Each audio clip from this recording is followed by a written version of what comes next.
Soy el profesor Horacio y les voy a hablar sobre las leyes de Newton. Bueno, las leyes de Newton también son conocidas como las leyes del movimiento. Y esas tres leyes describen prácticamente todo el movimiento que ustedes pueden imaginar de la mecánica clásica, son la base de la mecánica clásica. Y los vamos a explicar de una manera muy sencilla para que queden claras. Vamos a empezar con la primera. Bueno, la primera ley de Newton, también conocida como ley de la inercia, dice que todo cuerpo permanece en su estado original de reposo o de movimiento rectilíneo uniforme, a menos que una fuerza externa lo saque del equilibrio. Bueno, el reposo sí es fácil de identificar, ¿no? El reposo es que está estático. Y movimiento rectilíneo uniforme, bueno, el movimiento rectilíneo uniforme es un movimiento que es en línea recta con una velocidad constante. Entonces vamos a tratar de explicar esta ley partiéndola en dos partes. Primero que nada dice en reposo.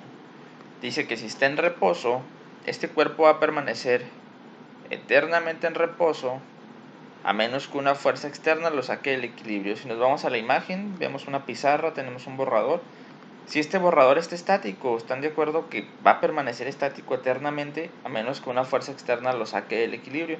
Que una fuerza externa puede ser una persona que va y lo agarra, pueden ser vibraciones que generen un cierto movimiento en el borrador. Las vibraciones pueden ser generadas por una persona que está caminando cerca de la mesa, un niño que está brincando. Todo eso se consideran fuerzas externas.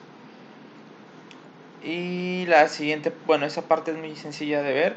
La parte que no es tan sencilla de ver es la siguiente. Dice que si un objeto va en movimiento rectilíneo uniforme, va a permanecer así eternamente a menos que una fuerza externa lo saque del equilibrio. Si yo le aplico una fuerza a este borrador para desplazarlo, ¿qué va a pasar con el borrador si lo desplazo sobre esta mesa? Si yo le aplico una fuerza mediana, pues el borrador va a hacer este movimiento, se va a mover, pero va a llegar a un punto en que se va a frenar. Entonces, la primera ley de Newton dice que debería de permanecer en movimiento rectilíneo uniforme, o sea, debería de permanecer moviéndose eternamente, pero esto no la contradice, esto que sucede no la contradice, porque lo que sucedería con el borrador es que este borrador no está libre de fuerzas externas. La fuerza que lo detuviera fuera la fricción con la mesa, esa sería una fuerza externa. Entonces es complicado de ver esa parte de la primera ley de Newton aquí en la Tierra. Y por eso puse aquí en el espacio. El espacio es un lugar donde no hay fuerzas externas. Bueno, entonces si yo le aplico una fuerza a un objeto en el espacio, ese objeto va a adquirir una velocidad inicial. Bueno, va a adquirir una velocidad y va a conservar esa velocidad eternamente, a menos que choque con algo o una fuerza externa, ya sea un campo gravitatorio o, o algo, lo detenga, ¿no? O lo cambie de dirección. De hecho, por ejemplo, las ondas espaciales así funcionan, ¿no? Funcionan con inercia. No tienen combustible infinito, sino que solamente tienen el combustible necesario para cambiar de dirección. Alcanzan la velocidad deseada y una vez que alcanzan la velocidad deseada con la orientación deseada, se apagan los motores y el objeto se va moviendo eternamente. Cuando es necesario cambiar de dirección es cuando se aplican los motores para hacer el cambio de dirección, pero no es combustible infinito, sino llevan un combustible exacto para hacer los cambios de dirección necesarios. Entonces, bueno, les puse la siguiente diapositiva, verás. Ok, aquí es un tipo de experimento que existe para reducir la fricción, es el bombardeo de aire. Que el bombardeo de aire lo pueden ver en una mesa de hockey, de estas que hay en los cines. O sea, si cuando la mesa está prendida, bueno, la próxima vez que vayan, golpeen el disco con una fuerza muy pequeña, con la mesa apagada. Vamos a suponer que el puntero láser es el disco. Si lo golpean con una fuerza muy pequeña, ¿qué va a pasar con el disco? Se va a frenar inmediatamente. ¿Okay? O sea, lo golpean, se mueve poquito y se frena por la fricción. Pero si repiten el experimento con la mesa prendida, o sea, con el aire que la está empujando, el aire lo que está haciendo es reduciendo la fricción, está contrarrestando la fricción. Entonces, Si lo golpean con la misma fuerza, por más pequeña que sea, con el aire prendido, pues ¿qué va a hacer el disco? Va, a pesar de que sea una velocidad pequeña la que alcanzó, va a conservar esa velocidad y se va a ir así hasta que choque con el otro extremo, ¿no? Es decir, ahí aparece la fuerza externa que viene siendo el otro extremo. Pero ahí pueden ver esa parte de la primera ley de Newton, donde si, si un objeto va moviéndose en velocidad, el movimiento rectilíneo uniforme va a permanecer en movimiento rectilíneo uniforme, a menos que una fuerza externa lo saque del equilibrio. En cualquier otra parte es muy complicado porque siempre está bajo la acción de fuerzas externas.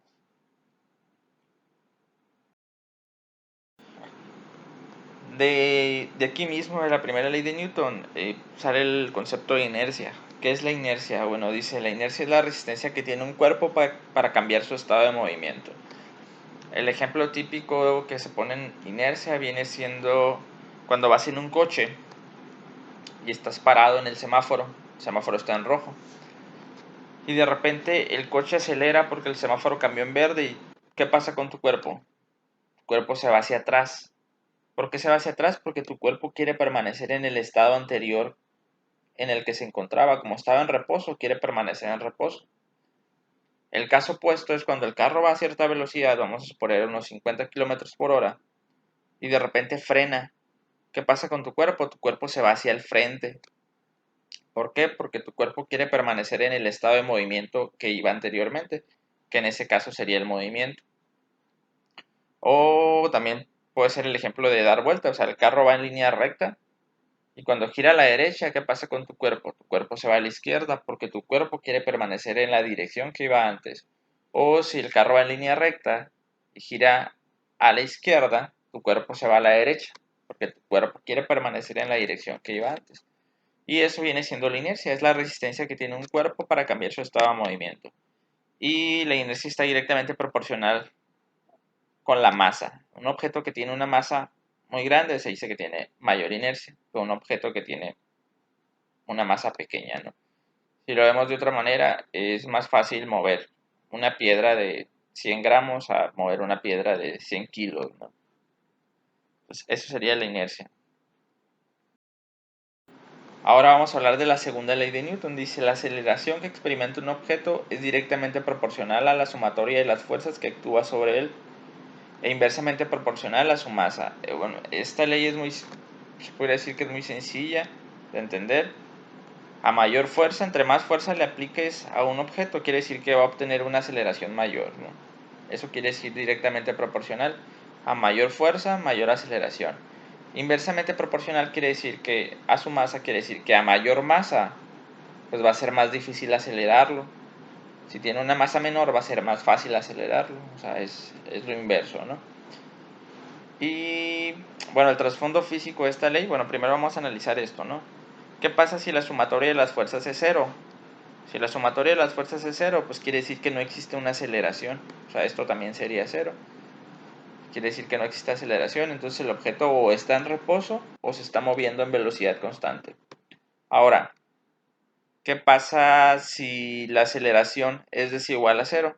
Si la aceleración es desigual a cero, es decir, tiene una aceleración, quiere decir que la sumatoria de las fuerzas obligatoriamente tiene que ser mayor a cero.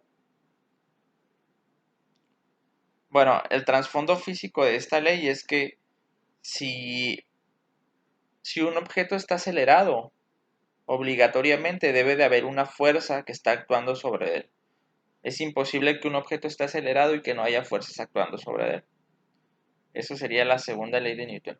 Y básicamente te ayuda para muchas cosas, ¿no? Para hasta de describir el movimiento de una piedra que la lanzas, hasta describir el movimiento de los planetas, ¿no? Es una ley muy completa.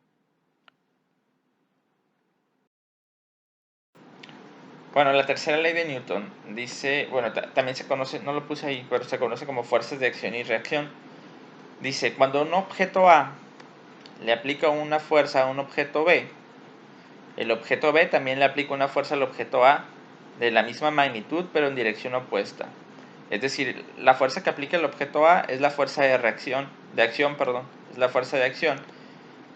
Y al aplicársela al objeto B, el objeto B produce una fuerza de reacción. Entonces dice que estas fuerzas son de la misma magnitud, pero en dirección opuesta. Entonces, si nos vamos al dibujo, el objeto A está aplicando al objeto B una fuerza. Aquí está la fuerza A sobre el objeto B.